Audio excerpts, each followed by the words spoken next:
pour nous de nous améliorer davantage pour relever les défis, non seulement de chacun de nos communes respectives, mais également les défis au niveau national.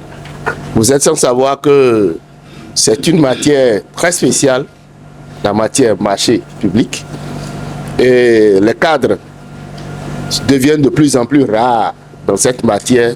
Je dis les cadres, quand je dis cadre, je mets à un niveau où nous avons besoin des exceptions qui maîtrisent effectivement la matière. Plus en plus, donc, c'est le moment pour vous de vous approprier les cas pratiques, de les internaliser, de les digérer, au fin de mieux les utiliser dans vos communes respectives. Cela permettra avec le temps de vous faire identifier pour pouvoir occuper des positions stratégiques demain. Aucun exercice n'est inutile. Dans la vie, tout a un sens. Donc, je vous exhorte à cela. Au cours du cycle de vie des ouvrages, autrement dit, lorsque vous avez votre ouvrage, dans le passé, vous vous intéressiez simplement au coût des corps d'État et dont l'agrégation vous donne le coût du marché. Simplement, on a le montant du marché et donc le montant corrigé de toute erreur, rabais. Cela, c'est le montant auquel vous attribuez le marché. Mais le paradigme a changé. On veut que désormais, en dehors de ce montant qu'on peut appeler montant de production de l'ouvrage, il faut tenir compte désormais de tout ce qui peut entrer dans l'utilisation de l'ouvrage. Ok? Lorsque nous prenons l'entretien de l'ouvrage, c'est un élément, un facteur qui entre dans le cycle de vie de l'ouvrage. Est-ce que vous voyez? Entre autres. Donc, nous sommes ensemble pour identifier quels sont ces critères ou quels sont ces facteurs déterminants qu'on peut identifier au niveau des ouvrages pour faire partir désormais de ce qu'on appelle le coût global, l'approche globale du coût des ouvrages. Donc voilà, de façon ramassée, ce pourquoi nous sommes là. Donc il aurait suffi que, à travers un cas pratique ou des cas pratiques, on vous identifie ces facteurs déterminants et qu'on aille voir comment, à l'évaluation, vous allez tenir compte de ça, comment les évaluer pour obtenir l'offre économiquement plus avantageuse. Par rapport à la formation, nous sommes là pour apprendre les avantages, tout ce qui a trait à l'offre économiquement la plus avantageuse. Et ça nous permettra au retour dans nos communes d'être plus aptes dans la sélection, dans l'attribution, dans le suivi de l'exécution des marchés publics que notre commune passera. Et surtout, moi, en tant que CCMP, de savoir à quel niveau réagir, intervenir et bien suivre le processus. Mes impressions, elles sont bonnes.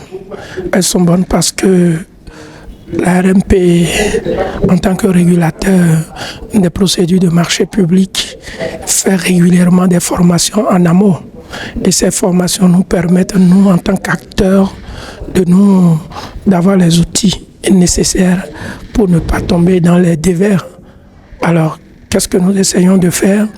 Nous croyons que de cet atelier, nous allons beaucoup apprendre sur le montage des dossiers d'appel d'offres, sur également l'évaluation suivant la technique d'offre économiquement avantageuse en vue de respecter la loi relative au code de présentation des marchés publics pour donc permettre aux différents soumissionnaires d'être évalués de façon plus juste, de façon plus équitable et conformément au dossier d'appel d'offres. Donc on ne peut que remercier l'RMP pour ce qu'elle fait, parce que la formation, elle a fait beaucoup au niveau de toutes les autorités contractantes pour que nous ayons les outils requis pour mieux faire face aux obligations qui sont les nôtres en termes de passation de marché public. Nous sommes ici ce matin dans le cadre de la formation de l'ARMP qui se tend sur 5 jours pratiquement. Et cette fois-ci, il s'agit de l'offre évaluée économiquement la plus avantageuse, le cas des marchés de travaux. Et dans le passé, nous avons eu à faire le cas des marchés de fournitures et services. Cette fois-ci, il s'agira de passer les marchés des travaux sur la base de certains critères techniques que nous n'avons pas l'habitude d'ailleurs de soumettre aux candidats. Mais cette fois-ci, nous allons y atteler pour que désormais nous mettions désormais ces critères-là afin d'avoir le cycle de vie, le coût du cycle de vie de l'ouvrage concerné. Et ce sera à la titre de l'ARMP qui tous les jours nous soutient dans notre rôle de PRMP et de CCMP et autres.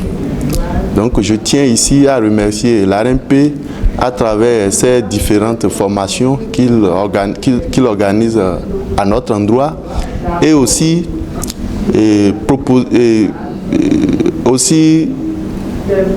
profiter pour proposer quelques suggestions à l'endroit de l'autorité qui n'est rien d'autre de multiplier souvent ces formations à l'endroit de nous, acteurs de la commande publique, et désormais de penser aussi au marché de prestations intellectuelles parce qu'aujourd'hui, ça fait partie des procédures, des modes également qui frottent un peu au niveau de la chaîne de passation. Je pense que ce serait bien qu'on organise une autre séance dans ce sens et ça va nous permettre aussi d'étayer toutes les difficultés, de prendre en compte aussi quelques ajustements aussi dans ce sens. Et je remercie une fois encore l'ARMP à travers ces formations parce que c'est instructif et ça donne vraiment du goût, ça motive et ça permet d'aller de l'avant, surtout dans la commande publique. On a un collègue ici qui assure 2 fonctions. C'est vrai que vos tests parfois ne sont pas toujours en adéquation avec ce que prescrivent les marchés publics.